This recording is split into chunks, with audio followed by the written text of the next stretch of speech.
కార్తీక మాసంలో కృష్ణపక్షంలో వచ్చే అమావాస్యని కార్తీక అమావాస్య అని అంటారు.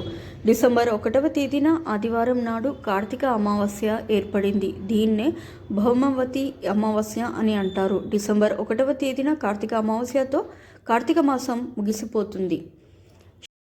శివునికి ప్రీతికరమైన కార్తీక అమావాస్య నాడు శివుడిని ఎలా పూజించాలి, అలాగే పాటించాల్సిన నియమాలు ఏంటో ఇప్పుడు ఈ వీడియోలో తెలుసుకుందాం. కార్తీక అమావాస్య రోజున చేసే పూజలకు విశేషమైన పుణ్య ఫలితం లభిస్తుంది. సంవత్సరం మొత్తం సకల శుభాలు కలుగుతాయి. ఆదివారంతో కలిసి వచ్చే అమావాస్య చాలా శక్తివంతమైనది. అందులోనూ కార్తీక మాసంలో ఆదివారంతో కలిసి వచ్చే అమావాస్య ఇంకా శక్తివంతమైనది. కాబట్టి డిసెంబర్ 1వ తేదీన ఆదివారం నాడు ఉదయం ఇంట్లో శివ పూజ చేసుకోవాలి. కార్తీక మాసంలో వచ్చే చివరి రోజున ఎవరైతే శివుడిని పూజిస్తారో అలాంటి వారికి శివుని సంపూర్ణ ఆశీర్వాదం లభిస్తుంది. అయితే శివునికి అత్యంత ఇష్టమైన దీపాలలో నారికేల దీపం ఒకటి. కార్తీక మాసంలో వెలిగిస్తే అంతులేని ఐశ్వర్యం సిద్ధిస్తుంది. శివుని ఆశీర్వాదం లభిస్తుంది.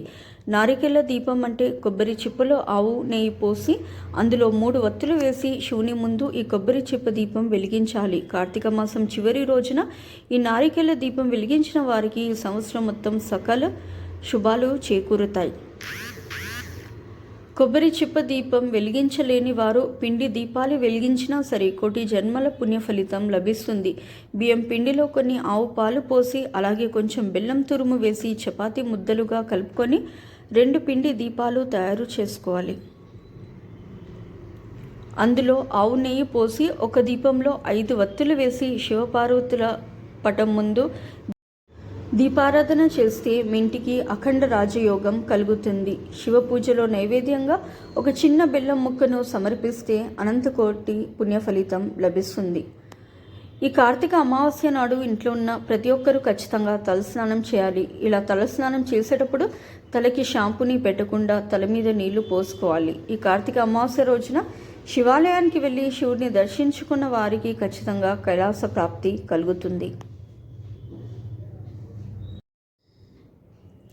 శివుడు అభిషేక ప్రియుడు కాబట్టి ఈ అమావాస్య చివరి రోజున ప్రతి ఒక్కరూ శివాలయానికి వెళ్ళి శివునికి అభిషేకం చేయించండి. ఆవు పాలతో శివుడికి అభిషేకం చేస్తే మీ కుటుంబానికి అష్ట ఐశ్వర్యాలు కలుగుతాయి. ముఖ్యంగా డబ్బు సమస్యలతో ఇబ్బంది పడుతున్న వారు చెరుకు రసంతో అభిషేకం చేస్తే ఆర్థిక ఇబ్బందులు తొలగిపోతాయి. ఈ కార్తీక అమావాస్య నాడు దేవత వృక్షాలకు నీళ్లు పోసి నమస్కారం చేసుకుంటే జన్మల పాపాలు తొలగిపోయి జన్మల అదృష్టం కలుగుతుంది. కాబట్టి ఈ అమావాస్య రోజున రావి చెట్టుకి కానీ, మర్రి చెట్టుకి కానీ, వేప చెట్టుకు కానీ, తులసి మొక్కకు కానీ నీరు పోసి నమస్కారం చేసుకోండి. మీ ఇంట్లో ఉన్న దరిద్ర దేవత బయటకు వెళ్ళిపోయి మీ ఇంట్లోకి లక్ష్మీదేవి అడుగు పెట్టాలంటే ఈ అమావాస్య రోజున సాయంత్రం సమయంలో ఒక గాజు గిన్నెలో నిండుగా రాళ్ళ ఉప్పుని వేసి మీ ఇంటి ఈశాన్యంలో పెట్టండి. మరుసటి రోజు ఉదయం ఈ ఉప్పుని తీసి ఎవరు తొక్కని ప్రదేశంలో వేయండి. ఈ అమావాస్య రోజున ఈ పరిహారాన్ని పాటిస్తే ఇంట్లో ఉన్న నెగిటివ్ ఎనర్జీ మొత్తం తొలగిపోయి ఇంట్లో కుటుంబ కలహాలు లేకుండా అష్ట ఐశ్వర్యాలతో జీవిస్తారు.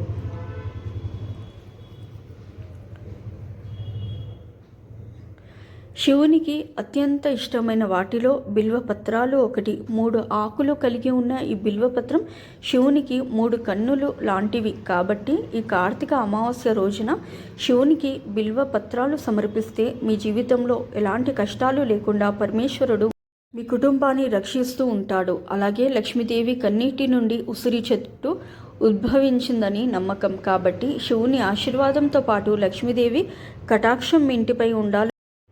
ఈ అమావాస్య రోజున ఉసిరికాయ దీపం వెలిగిస్తే లక్ష్మీదేవి సంపూర్ణ ఆశీర్వాదం ఉంటుంది.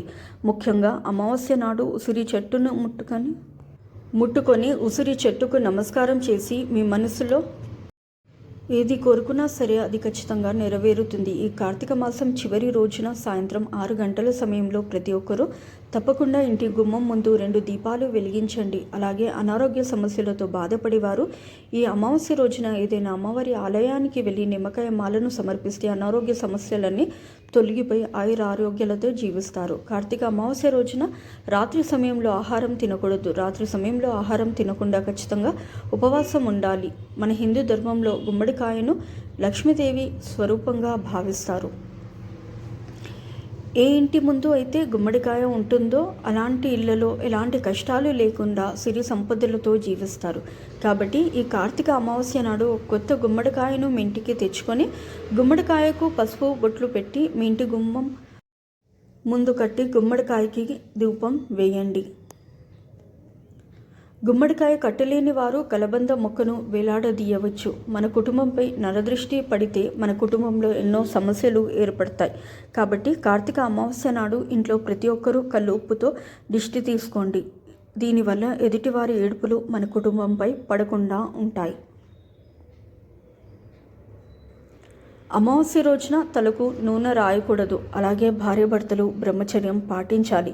ఈ అమావాస్య రోజున లక్ష్మీదేవికి సంబంధించిన కొన్ని ప్రత్యేక పరిహారాలను పాటిస్తే మీ జీవితంలో డబ్బుకు లోటు ఉండదు. అదేంటో ఇప్పుడు తెలుసుకుందాం. అయితే మనలో చాలామందికి ఎక్కువ డబ్బులు సంపాదించాలని ఉంటుంది. కానీ మనకి అదృష్టం కలిసి రాక డబ్బు కష్టాలు వెంటాడుతూ ఉంటాయి. అయితే ఈ కార్తీక అమావాస్య రోజున సాయంత్రం స్నానం చేసి మీ పూజ గదిలో ఉన్న లక్ష్మీదేవి పటం ముందు ఒక నెయ్యి దీపం వెలిగించి లక్ష్మీదేవికి పూజిస్తే మీ ఇంటిపై సంపూర్ణ లక్ష్మీ కటాక్షం సిద్ధిస్తుంది. ఇంట్లో ఎలాంటి డబ్బు సమస్యలు లేకుండా మీ ఇంటి ఆదాయం పెరుగుతుంది. ఈ కార్తీక అమావాస్య రోజున ఎవరికైనా 11 మంది పేదవారికి నిమ్మకాయ పులిహోరను పంచిపెట్టండి. ఈ రోజున పేదవారికి చేసే దానాల వల్ల కోటి జన్మల పుణ్యం లభించడంతో పాటు ముక్కోటి దేవతల ఆశీర్వాదం లభిస్తుంది. ఈ వీడియో కనుక మీకు నచ్చినట్లయితే ప్లీజ్ లైక్ చేసి మీ ఫ్రెండ్స్కి షేర్ చేయండి. అలాగే మా కొత్త వీడియోస్ మీకు వెంటనే చేరాలంటే మా ఛానల్ని సబ్స్క్రైబ్ చేసుకుని పక్కనే ఉన్నటువంటి బెల్ ఐకాన్ని ప్రెస్ చేయండి. ధన్యవాదములు. సో ఇదండి ఇవాళ వీడియో. రేపటి వీడియోలో మళ్ళీ కలుస్తాను. అంతవరకు సెలవు. నమస్కారం. సర్వేజన సుఖినో భవంతు. Please to like, share.